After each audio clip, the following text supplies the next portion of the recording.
De quel nom est le féminisme populaire?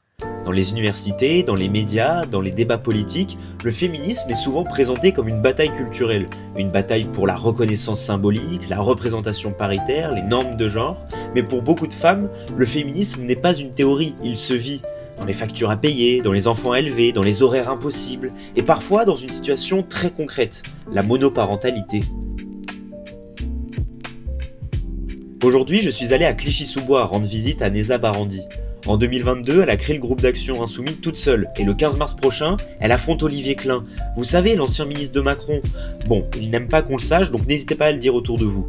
Mais ce n'est pas une mince affaire quand même. Cette ville de 30 000 habitants, située à 15 km à l'est de Paris, est l'une des plus pauvres de France hexagonale. Les Clichoises et Clichois cumulent des difficultés sociales et un isolement territorial important. Pour rejoindre les militants au marché, j'ai dû enchaîner d'innombrables transports en commun. Mais si cette petite enclave vous parle à toutes et tous, c'est parce que Clichy-sous-Bois est devenu mondialement connu en 2005 après les émeutes qui ont suivi la mort de Zied Bouna. Et au lieu de parler des difficultés sociales profondes et du racisme institutionnel, on a craché sur tous les habitants et toutes les habitantes de Clichy-sous-Bois, à commencer par sa jeunesse, traitée de racaille alors qu'elle ne demande que de l'espoir et de la dignité, mais aussi ses mamans.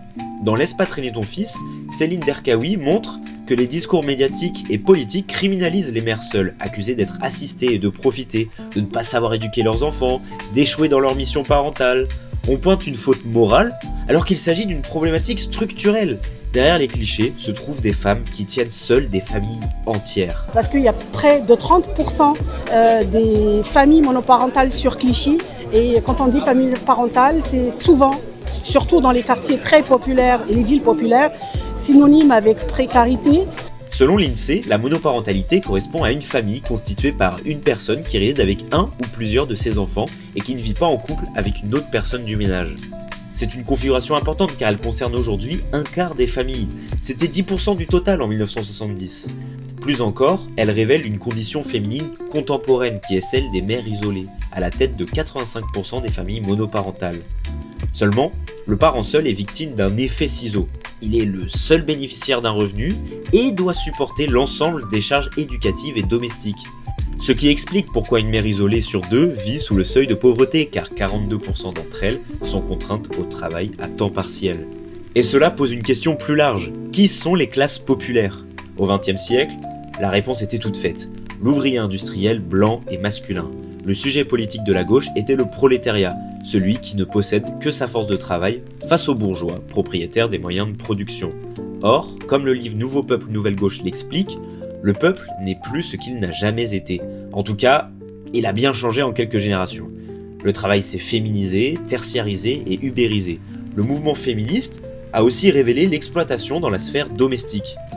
Et dans sa théorie de l'ère du peuple, Jean-Luc Mélenchon présente la conflictualité contemporaine autour des réseaux, entre ceux qui en dépendent, le peuple, et ceux qui les contrôlent, l'oligarchie.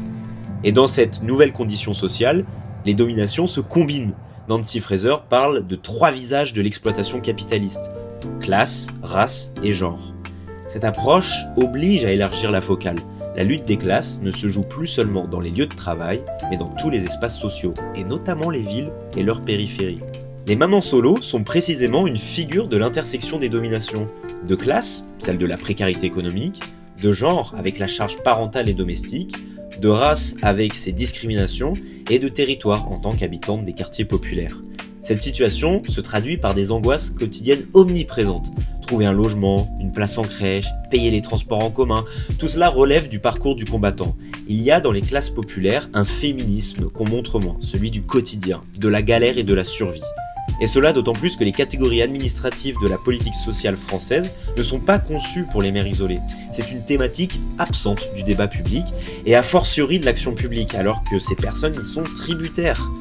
Les communes insoumises vont ainsi reconnaître un statut spécifique pour les parents isolés.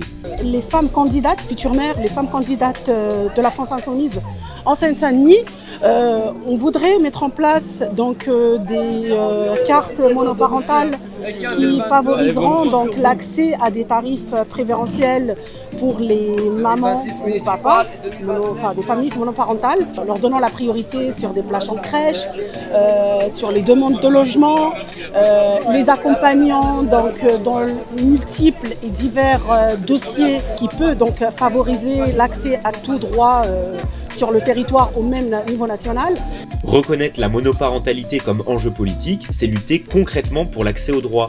Et cette radicalité préfigure plusieurs piliers du programme de l'avenir en commun. Éradiquer la pauvreté, protéger l'enfance et réaliser l'égalité entre les femmes et les hommes. Mais c'est surtout admettre une réalité contemporaine et placer la mère isolée comme sujet politique majeur de la gauche, en tant que figure de la Nouvelle-France. Et qui de mieux que Neza Barandi pour l'incarner? Puisque moi j'étais monoparentale avec 2 enfants pendant plus de 14 ans, je sais ce que c'est que la précarité, compter les euros de fin de mois. Donc à l'époque, moi si j'aurais eu une cantine bio et gratuite, ça m'aurait changé la vie parce que voilà, je faisais des concessions sur des choses pour pouvoir laisser mes enfants à la cantine et aller suivre une formation. J'ai suivi une formation d'éducatrice sur 3 ans, j'avais que 700 € de revenus avec un loyer qui était presque l'équivalent. Donc oui, c'est très très dur pour les familles monoparentales. J'avais fait le choix de ne pas avoir une voiture parce que je ne pouvais pas payer donc les frais de la voiture, l'essence, la cantine, les factures qui tombent, nourrir les enfants. Donc c'est un sujet que je ressens parce que je l'ai vécu. Nous sommes invités par la députée vice-présidente de l'Assemblée nationale, Nadège Amon-Mongoli, à un tweet qui est concentré sur les femmes candidates LFI du 93, donc pour parler du féminisme municipal et insoumis. Alors, peut-être que le féminisme populaire porte finalement un nom très simple, celui des mères qui tiennent le monde debout et trouvent encore la force de le changer.